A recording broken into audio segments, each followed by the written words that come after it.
प्यारे बच्चों, आपका सामाजिक अध्ययन की भूगोल की कक्षा में स्वागत है। आशा करता हूँ आप भी अपने स्थान पर कुशल मंगल होंगे, अपनी सेहत और अपनी पढ़ाई का पूरा पूरा ध्यान रख रहे होंगे। बच्चों, आज हम कक्षा 7 के भूगोल के पुस्तक के अध्याय 3 यानी हमारी बदलती पृथ्वी मीन्स अवर चेंजिंग अर्थ के बारे में पढ़ेंगे। बच्चों, जैसा कि आपको पता ही है, इस अध्याय को हमने 2 भागों में विभाजित किया है।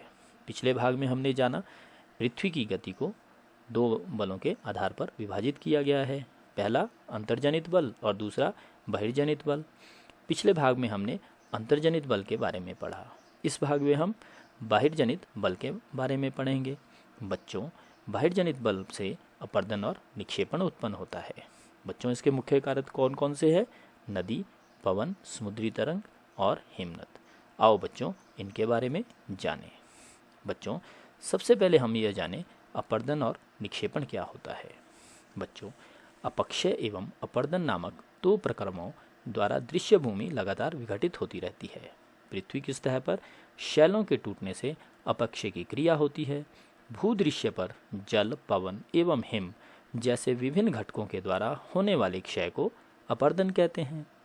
वायु, जल आदि अपर्दित पदार्थ को एक स्थान से दूसरे स्थान पर ले जाते हैं और फलस्वरूप एक स्थान पर निक्षेपित करते हैं। अपर्दन एवं निक्षेपण के ये प्रक्रम पृथ्वी के धरातल पर विभिन्न स्थलाकृतियों का निर्माण करते हैं। तो बच्चों, अब इनके मुख्य कारकों के बारे में पढ़ें।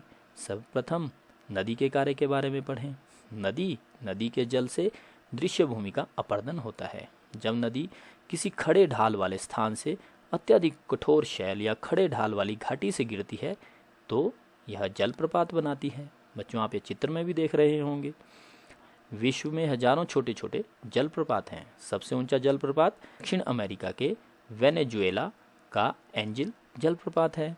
अन्य जलप्रपात उत्तरी अमेरिका में कनाडा और संयुक्त राज्य अमेरिका की सीमा पर स्थित नियाग्रा जलप्रपात है। यह आप चित्र में भी देख रहे हैं। बच्चों, अफ्रीका में भी जाम्बिया और जिम्बाब्वे की सीमा पर विक्टोरिया जलप्रपात स्थित है। बच्चों, जब नदी मैदानी क्षेत्र में प्रवेश करती है तो वह मोड़दार मार्ग पर बहने लगती है। नदी के इन्हीं बड़े मोड़ों को विसर्प कहते हैं। आप चित्र में भी देख रहे होंगे। इसके बाद विसर्प के किनारों पर लगातार अपर्दन एवं निक्षेपण शुरू हो जाता है। विसर्प लूप के सिरे निकट आते जाते हैं। समय समय पर विसर्प लूप नदी से कट जाते हैं और एक अलग झील बनाते हैं, जिसे चाप झील भी कहते हैं। कभी कभी नदी अपने तटों से बाहर बहने लगती है। फलस्वरूप निकटवर्ती क्षेत्रों में बाढ़ आ जाती है। बाढ़ के कारण नदी के तटों के निकटवर्ती क्षेत्रों में महीन मिट्टी एवं अन्य पदार्थों का निक्षेपण करती हैं। ऐसी मिट्टी एवं पदार्थों को अवसाद कहते हैं। इससे समतल उपजाऊ बाढ़कृत मैदान का निर्माण होता है। नदी के उत्थित तटों को तटबंध कहते हैं। समुद्र तक पहुँचते पहुँचते नदी का प्रवाह धीमा हो जाता है और नदी अनेक जलधाराओं में विभाजित हो जाती है, जिनको वितरिका कहा जाता है। बच्चों, आप इस चित्र में भी देख रहे होंगे। यहाँ नदी इतनी धीमी हो जाती है कि यह अपने साथ लाए हुए मलबे का निक्षेपण करने लगती है। प्रत्येक वितरिका अपने मुहाने का निर्माण करती है। सभी मुहानों के अवसादों के संग्रह से डेल्टा का निर्माण होता है। बच्चों, आओ अब दूसरे कारक समुद्री तरंग के बारे में जानें। समुद्री तरंग के अपर्दन एवं निक्षेपण तटीय स्थलाकृतियाँ बनाते हैं। समुद्री तरंगें लगातार शैलों से टकराती रहती हैं, जिससे दरार विकसित होती है। समय के साथ साथ ये बड़ी और चौड़ी होती जाती है। इनको समुद्री गुफा कहते हैं। इन गुफाओं के बड़े हो जाने पर इनमें केवल छत ही बचती है, जिससे तटीय मेहराब बनते हैं। लगातार अपर्दन छत को भी तोड़ देता है और केवल दीवारें बचती हैं। दीवार जैसी इन आकृतियों को स्टैक कहते हैं। समुद्री जल के ऊपर लगभग ऊर्ध्वाधर उठे हुए ऊंचे शैल तटों को समुद्री भृगु कहते हैं। समुद्री तरंगे किनारों पर अवसाद जमा कर समुद्री पुलीन का निर्माण करती है। तो बच्चों, अन्य कारक हिमनद के बारे में जानें। हिमनद या हिमानी बर्फ की नदियाँ होती है।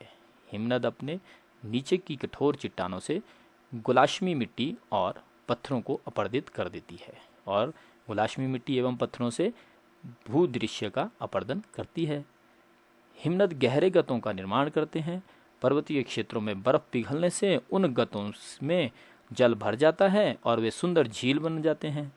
हिमनद के द्वारा लाए गए पदार्थ जैसे छोटे बड़े शैल, रेत एवं तलछट मिट्टी निक्षेपित होते हैं। निक्षेप हिमनद हिमोड़ का निर्माण करते हैं। बच्चों, एक अन्य और महत्वपूर्ण कारक है पवन। आओ इसके कार्य के बारे में जानें। बच्चों, रेगिस्तान में पवन अपर्दन एवं निक्षेपण का सबसे प्रमुख कारक है। रेगिस्तान में आप छत्रक के आकार के शैल देख सकते हैं, जिन्हें सामान्यतः छत्रक शैल कहते हैं। अगर अंग्रेजी में बोले तो मशरूम रॉक्स कहते हैं। पवन शैल के ऊपरी भाग की अपेक्षा निचले भाग को आसानी से काटती है, इसीलिए ऐसी शैल के आधार संकीर्ण एवं शीर्ष विस्तृत होते हैं। पवन चलने पर ये अपने साथ रेत को एक स्थान से दूसरे स्थान तक पहुंचाती है। जब पवन का भाव रुकता है तो यह रेत गिरकर छोटी पहाड़ी बन जाती है। इनको बालू टीबा कहते हैं, जिसे बच्चों सैंड ड्यून्स कहते हैं। जब बालूकण महीन एवं हल्के होते हैं तो ये वायु उनको उठाकर अत्यधिक दूर ले जा सकती है। ये बालूकण विस्तृत क्षेत्र में निक्षेपित हो जाते हैं तो इसे लोएस कहते हैं। बच्चों, चीन में विशाल लोएस निक्षेप पाए जाते हैं। तो बच्चों, आशा करता हूँ आपको बाहिर्जनित बल के बारे में जानकारी प्राप्त हो गई होगी। बच्चों, इस वीडियो के साथ एक कार्यपत्रक भी जुड़ा है। आपसे नम्र निवेदन है कि उसमें दिए गए प्रश्नों को जरूर हल करें, ताकि आपकी इस बात के प्रति और अधिक समझ बन सके। धन्यवाद। खुश रहो, स्वस्थ रहो। Thank you. Be happy and safe.